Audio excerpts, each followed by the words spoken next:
Bonjour et merci de nous rejoindre pour les perspectives du marché d'aujourd'hui. Thomas va nous rejoindre, puis la salle des marchés, pour nous parler des dernières évolutions. Thomas ?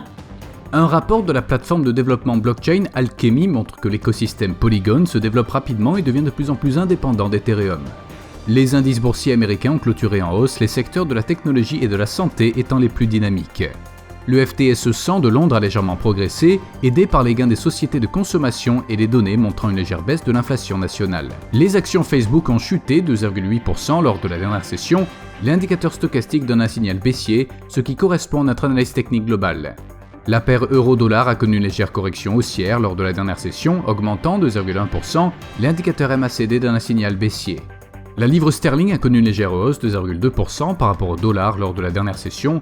Selon l'indicateur stochastique RSI, nous sommes dans un marché suracheté.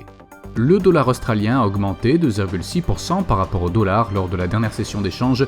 Le signal baissier de l'indicateur oscillateur ultime est conforme à l'analyse technique globale. La confiance des consommateurs dans l'eurozone sera publiée à 14h GMT, le PMI des services de la Commonwealth Bank en Australie à 22h GMT, l'emprunt net du secteur public en Grande-Bretagne à 6h GMT.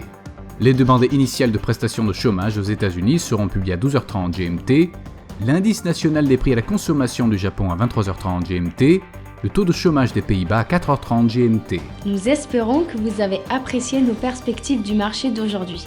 De la part de toute l'équipe, nous vous souhaitons une journée de trading productive. N'oubliez pas de vous connecter demain matin pour tous les événements et les dernières nouvelles sur les marchés financiers.